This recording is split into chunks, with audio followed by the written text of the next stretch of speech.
Ang mga gamot na nireseta ng iyong doktor para sa pagtulog ay gumana ng ilang linggo. Siguro isang buwan, pagkatapos ay wala na. Ngayon umiinom ka na ng mas malalaking dosis. Gumigising ka tuwing umaga na mabigat ang ulo, at kahit ganoon, nagigising ka pa rin ng 3:00 ng madaling araw, nakatitig sa kisame.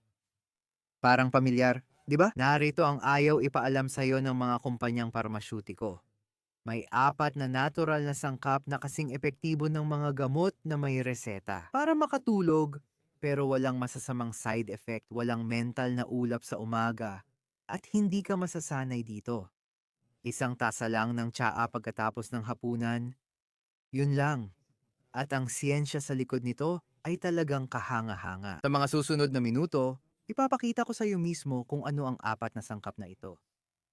Paano nila na-activate ang parehong receptor sa utak na naapektuhan ng mga pampatulog? Bakit nga ba ang simpleng gamot na ito ay posibleng magbigay sa iyo ng mahimbing na tulog na matagal mo nang hindi naranasan? Dahil ito ang katotohanan. Ang hindi magandang pagtulog ay hindi lang tungkol sa pagiging pagod. Naapektuhan nito ang iyong memorya, ang iyong presyo ng dugo, ang iyong immune system, pati na rin ang panganib mo sa mga malulubhang sakit. Bawat gabing hindi ka natutulog ng maayos, hindi lang pahinga ang nawawala sa'yo, kundi pati ang iyong kalusugan. At yung mga gamot na may reseta, hindi nila talaga nilulutas ang problema, tinatakpan lang nila ito habang ang katawan mo ay nagkakaroon ng tolerance, kaya napipilitan kang uminom ng mas marami para lang makuha ang parehong epekto. Samantala, dumarami lang ang mga side effect, yung antok sa umaga, yung pagkalito, at mas mataas na panganib ng pagkadapa. Isa itong masamang siklo na lalo lang lumalala.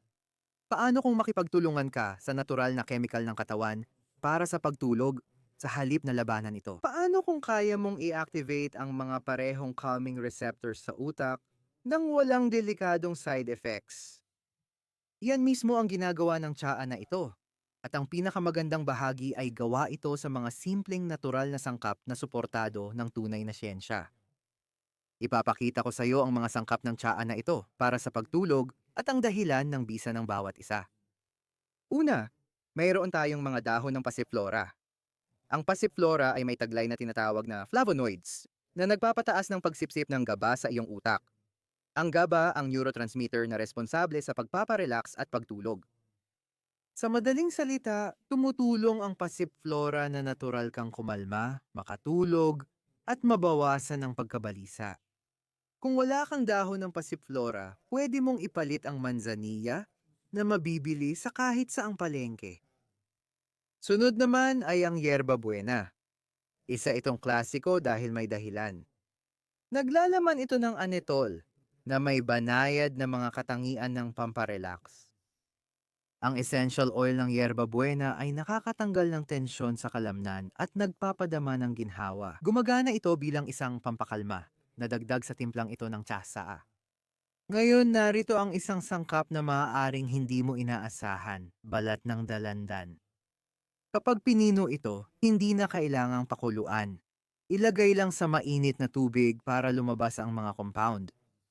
Ang balat ng dalandan ay mayaman sa limoneno, isang bioactive compound na nakakakalma at laban sa pagkabalisa. Gumagana ito sa pamamagitan ng pagmumodula ng mga receptor sa iyong central nervous system na tumutulong magpababa ng stress. May antioxidant at anti-inflammatory din itong epekto na tumutulong sa mas mahimbing at panumbalik na tulog. At sa wakas, lechugas. Oh, lechugas. Ang lechugas ay may taglay na lactosina na may banayad na sedative na epekto. Tinutulungan ka nitong mag-relax at maaari talagang mapababa ang oras bago ka makatulog.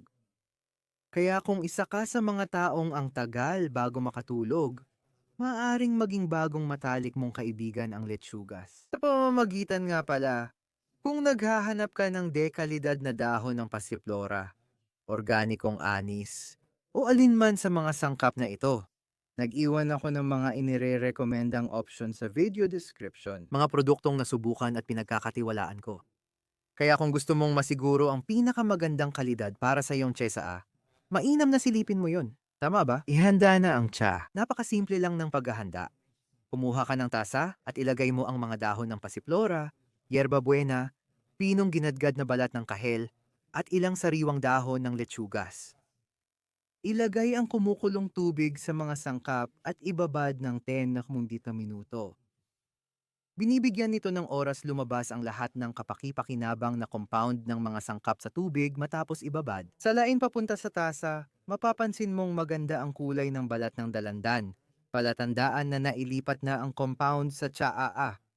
Narito kung kailan at paano ito inumin. Para sa mas maganda ang resulta, inumin ang tsaa matapos ang hapunan, ngunit hindi bago matulog. Bakit? Dahil kapag uminom ka nito malapit na sa oras ng pagtulog, maaaring magising ka sa gitna ng gabi para umihi. Nasira ang layunin. Kaya gabi ang tamang oras, oo, pero bigyan mo ng kaunting oras ang sarili mo bago ka talaga humiga. Tungkol sa pagpapatamis, di mo na kailangang magdagdag pa ng iba.